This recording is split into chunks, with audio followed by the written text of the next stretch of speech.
I'm so excited for this chat. I was like dreaming about it last night in such a good way. And I dreamt that the chat wrapped up and we all had such a great discussion with Kate.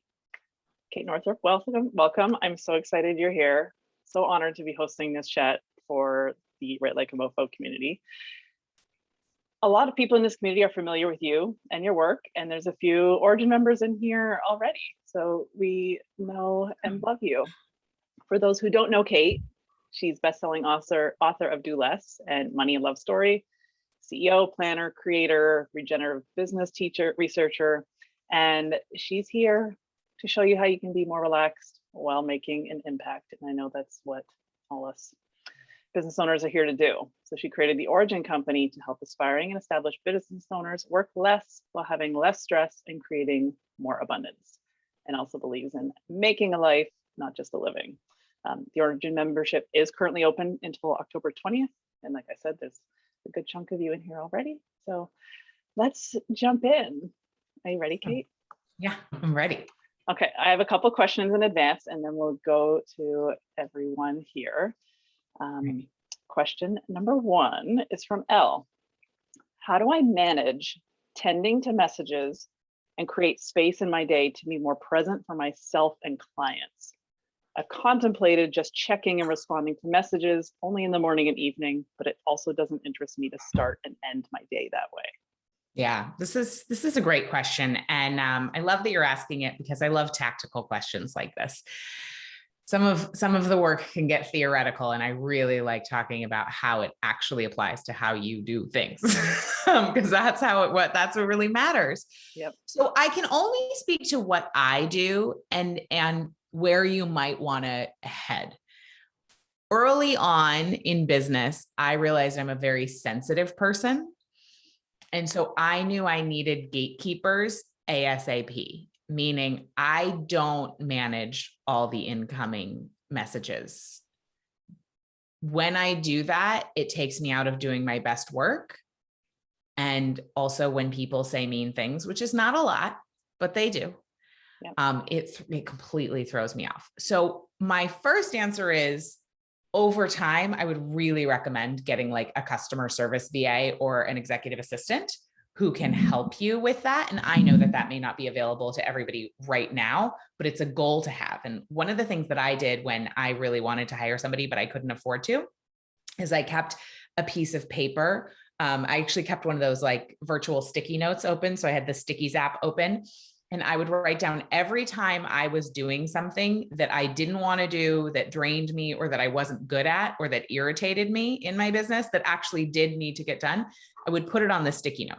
So that way, once I was actually able to spend some money to hire somebody for first 5 hours and then 10 and then 15 and eventually have a full-time person, I already knew what they were going to need to do.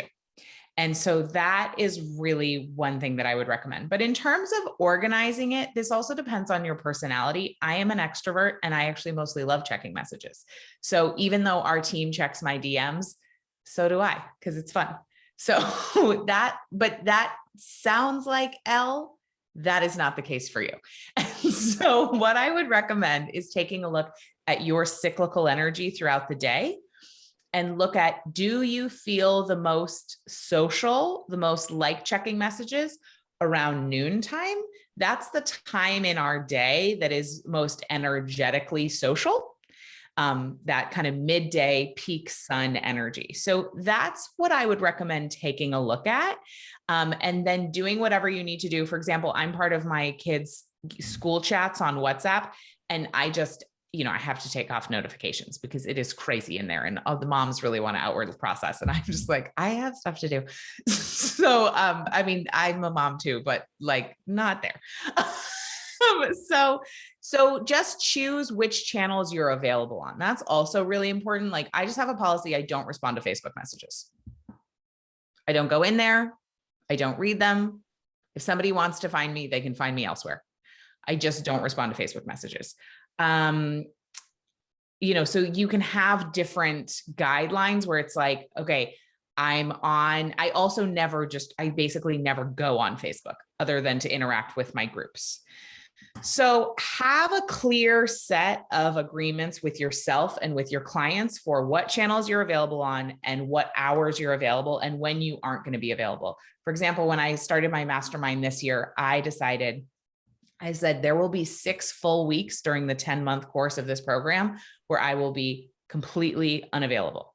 And I will let you know when those are as soon as possible, but just know, and I said, I will check the Facebook group once a week. So that way I knew no one was going to be sitting around being like, where is she? Why isn't she in here all the time? Because I had them sign a thing. So with client work, I would also say upfront, be super clear about your communication boundaries, and then check in with yourself every 6 months or so and see if those need to be updated. So smart. Love that advice. So good. She had a follow-up question, which I think this is on a lot of people's minds as well. How do I make myself available for more income and less available to be accessible throughout the day due to the constant flow of communications, which I think you already touched on. But if I did. And what's so great is that the less available you become, the more available you become to more abundance. It seems counterintuitive. We think like we have to be available to everybody in order for things to grow. It's really interesting. It's like this law of the universe. When you hone it in and you bring it in, the power increases in that flow, right? So it's the difference between diffuse energy and focused energy.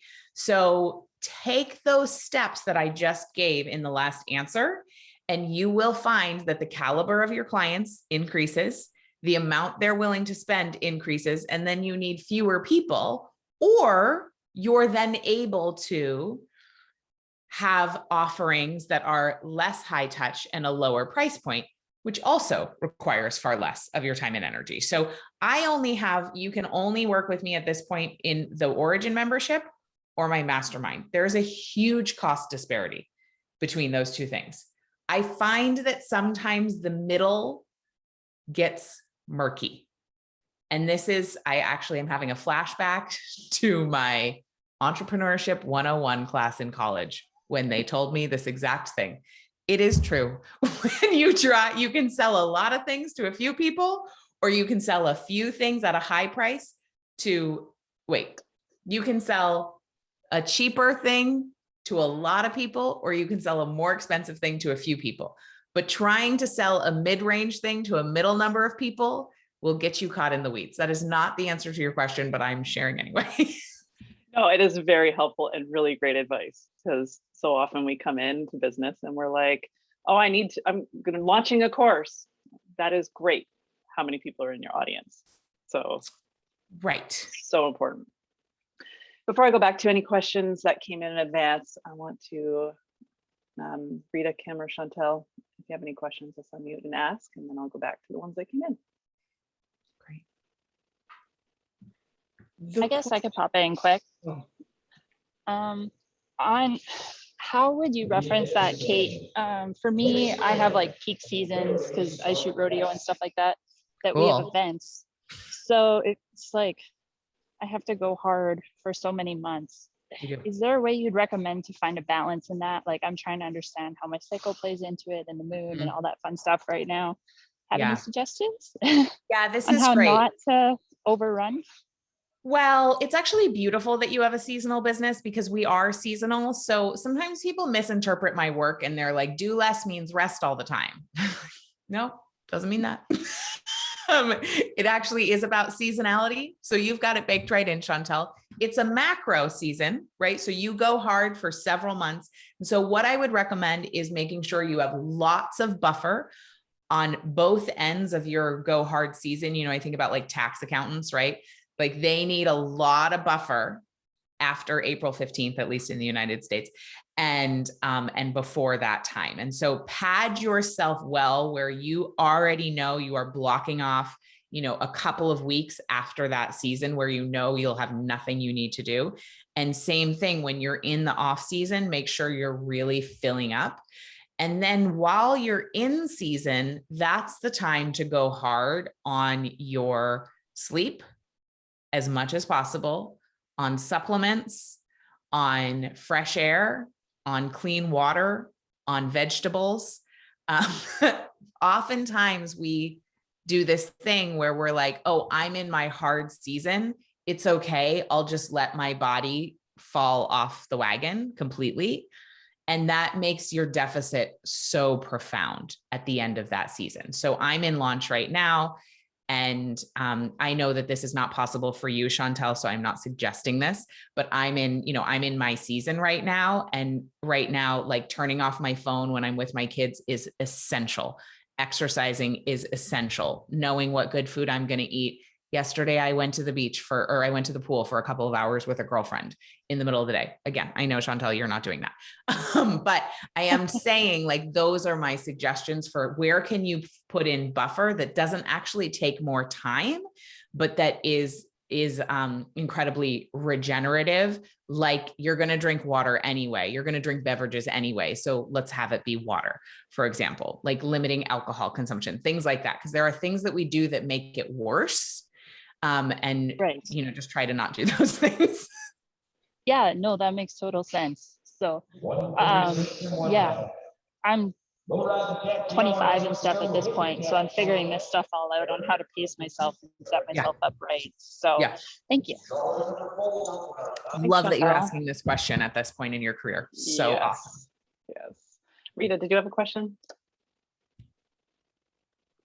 Yes. So one of the things that I notice is that on one-on-one sessions with people, I am full blown out me. And I also have a monthly support group for women, Journey to Your Center, and I'm full blown out me. And I've noticed that I hold back a bit on my regular social media. And I understand that I need to create safety and trust for myself to be even more authentically me, being okay with people unsubscribing, whatever. And I just want to know if you have any inspiration to offer regarding letting that governor go and showing up as me, even more authentically you. I love this question. This is so great. So it sounds like you already sort of have the pulse on this, which is that when we are having some fear or trepidation around showing up authentically, it usually has to do with our nervous system and previous traumas that may be rearing their head, either things that actually happened to you or things that happened to others ancestrally or collectively.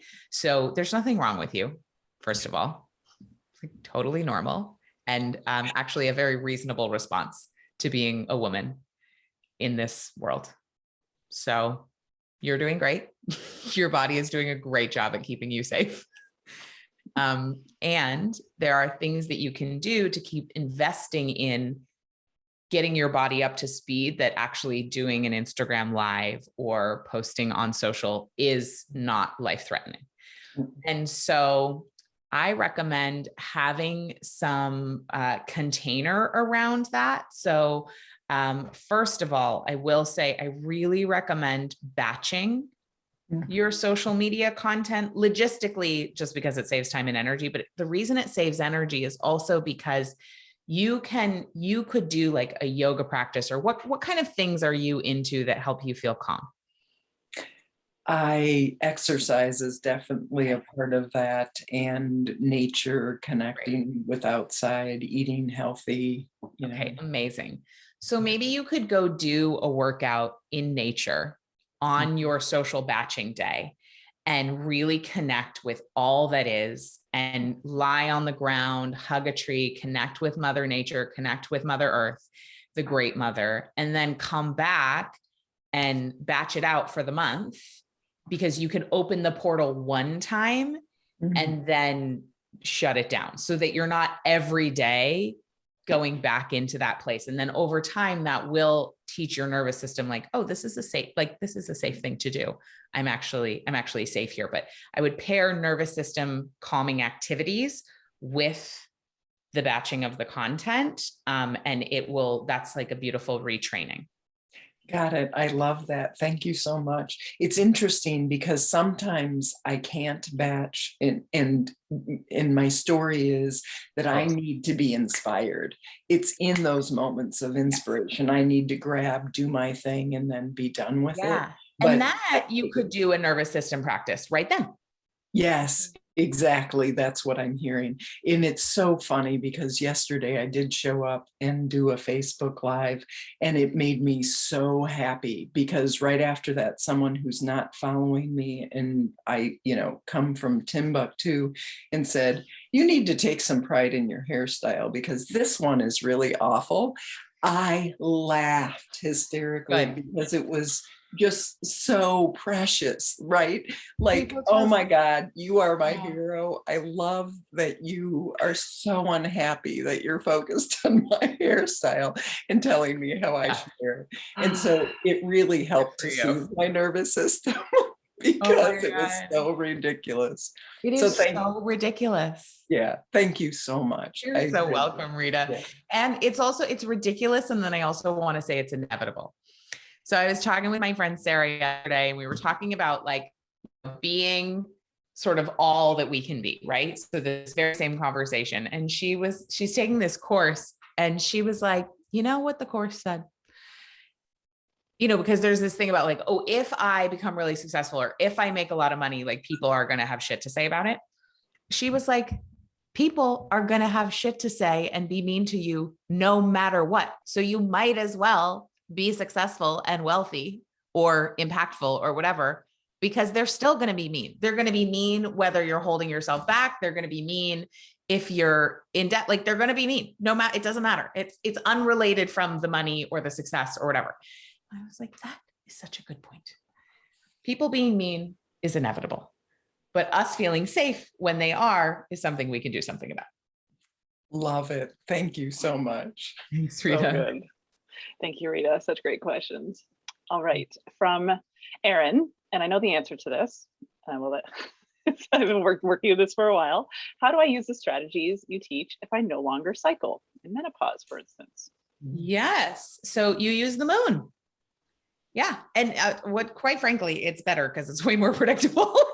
You can actually schedule around it for months in advance, as opposed to your menstrual cycle, which is like, at least for me, it's plus or minus 1 to 2 days. So I don't find I can schedule more than a month out around it. So the moon, it's there for all of us at all times. And I do organize around the moon a little bit. And I look forward to the days when I'm doing that even more so. Yeah, so good. All right. From Caroline, what is the one thing you added to or removed from your routine that was the biggest game changer for doing less? Cyclical tracking my menstrual cycle, knowing where I am in my cycle, and organizing my activities to one degree or another around where I am in my cycle. It literally changed everything. Mm-hmm. Yeah. It made everything so much more efficient and more powerful. Yeah. Rita has a follow-up question to that around the moon, scheduling activity on a full moon. Yeah. So if you're going to be doing things on a full moon, I mean, certainly I love a good like full moon ritual or a new moon ritual, but in terms of your business activities, for example, we're closing our cart for Origin on the full moon. So it's sort of like this zenith point, right? So it is the climax of whatever it is that you're doing. It's a great time to go live. It's a great time for reaching out. It's a great time, for sort of this like peak moment of whatever it is that you are working on. And it's a time when we have light shed on that which was not previously seen. So the full moon can also be like a little bit of an intense energy, right? But that's okay. Yeah, great question. All right, this one is from me. What was your process for writing Do Less? It's a 2-part question. And what will you do next time if there's another book in you? Yes, there's definitely another book in me, at least one, if not several. I am a writer at the end of the day, like, even though my bio says all these other things, I'm really a writer. So I'm happy to be with you fellow writers. So Do Less. I was pregnant with my second, and I had my first, and I'm just trying to, okay. So it was I mean, I remember writing the book, but I'm just trying to remember. Okay. So it was the end of 2017. Yeah. Okay. So is that true? Yes. Book writing is fuzzy. It is. What is going on? I wrote the bulk of the book in the fall of 2017 when I was pregnant with Ruby, and Penelope was like 2.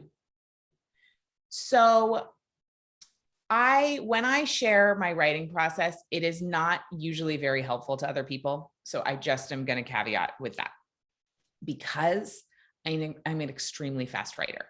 So what I did for both books is I had 1 hour a day that I sat down, and I just, for when I was writing Do Less, it was because Penelope napped from 12:30 to 1:30 or 2. So I knew every day of the week, and I wrote every day of the week. Usually I always take weekends off, but with the writing, I didn't. I always wrote during nap time because I knew I had to be home anyway. And I just would usually write, half a chapter or a chapter. And I had a research assistant, so I did have her pulling. So I would be writing something and I would say, hey, can you find some data around this or that? And so that really helped, especially with, I think, chapter 1 or 2, it's pretty data heavy. And there's some other chapters that are data heavy. And then, so it was, and I would light a candle, say a prayer, put on my peaceful piano station. And then when when my baby woke up, when the 2-year-old woke up, the 2-year-old woke up. So writing time was over. It really helped my brain to know that I only had this time. These folks who, and I love it, I hope someday I do this, but these folks who are like, let me just, rent a cabin for 3 months and I'll just write the whole, I'm just like, what, how do you even, I would get nothing done. I would get nothing done because I would have all the time in the world. So my process is, and it took me, I think I got it done in about 2 months, 6 weeks to 2 months. And it was the same with Money Love Story. I'm also an 11th hour person. So I just backed up from my deadline 2 months and was like, okay, I have to start. So that's what I did. That is great. And it's, I actually think it is helpful because that's how you write. I think Julia Cameron says you write in the cracks, the cracks of your day. So your crack was nap time. Your crack could be a new word for crack. Your small chunk of time, 30 minutes in the morning, an hour in the morning, every day. And whenever you fit it in, maybe lunch. Yeah. And I'm sure there must be some kind of neuroscience thing that happens when you do something at the same day and you have the same, what's it called, ritual around it, that it must prime you to just show up with the words. I mean, it's not every single day was an amazing writing day, but every single day I'd put something on paper. Yeah. And as writers and business owners, we know that it's so important to get words on the page, whether it's for a book or a blog or a social post, a sales page, all those things. Yes. And a book that is written will sell more copies than a book that is written imperfectly will sell more copies than a book that is not written. Amen. Which is actually a perfect segue to the last question. What advice do you have for perfectionists? Yeah.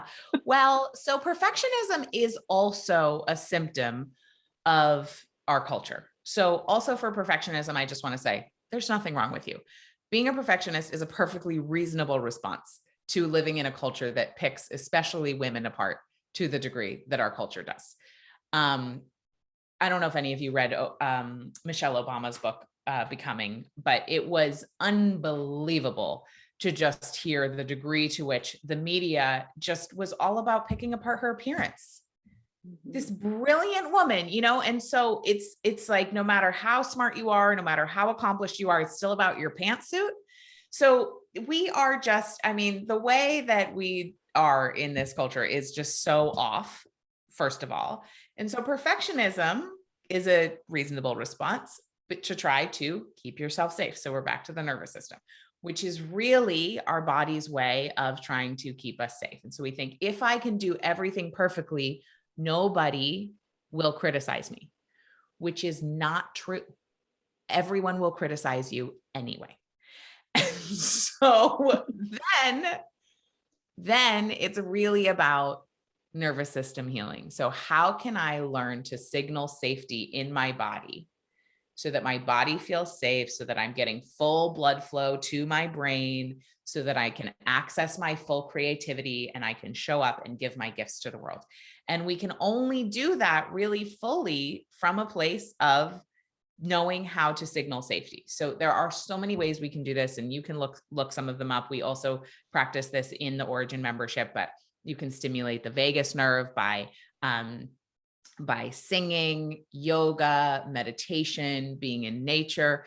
Really, I mean, really at the end of the day, it's like, do things that make your body feel good and you will be less of a perfectionist. Because perfectionism is about how other people see us. And when we are deeply rooted in ourselves, when we are full of ourselves in the best way, we just care far less. And so that's what I would recommend. Do things that make you full of your beautiful self. Oh, so good. Thank you. And I think that's also a great advice before you start doing anything, when you're hitting what I call writer's block, because I don't think it's a real thing where you can get through it. Doing that, calming your nervous system, feeling good so that you can show up and get the work done. Yeah. That you need to do. When I was writing Money, a Love Story, anytime I would kind of get stuck, I would do a headstand. And that really helped me because it changed the direction of the blood flow. It changed my perspective. It got me in my body. I didn't do that because the second time I was pregnant, but, but I recommend anything like that, a downward dog, Shavasana, dance around your office, like whatever. Yep. So good. I've never heard of the headstand method, but it works. And it's almost like you're getting the ideas to your head. So That's that what I thought. they can come out. Yeah, it was like, let's just get it into my head. That is so good. Thank you so much, Kate. This was so valuable, so helpful. I learn so much from you every time. Every time I learn from you in the Origin membership or here. Do you have any final parting words? You know, I mean, I've said it before, I'll say it again. If you are having blocks or challenges or, obstacles, there is just nothing wrong with you. I mean, let's just start with, there is nothing wrong with you. You are beautiful. You are valuable. You are a divine being, and healing and more liberation is available to us all the time. All the time. You don't have to pay for it. You don't have to, it's like, it's just available to us all the time because our bodies are the key to unlocking that. Our bodies are the key to unlocking our best work. Because that's where it comes from. Our connection to not only nature and the divine is through our physical bodies. And so that's what I was saying. Amazing. Thank you so much. Thank Everyone, you. if you want to unmute and say thank you to Kate, we'll let you get on with your launch and this getting ready for the full moon visibility. Yeah, thank you. So nice to meet all of you.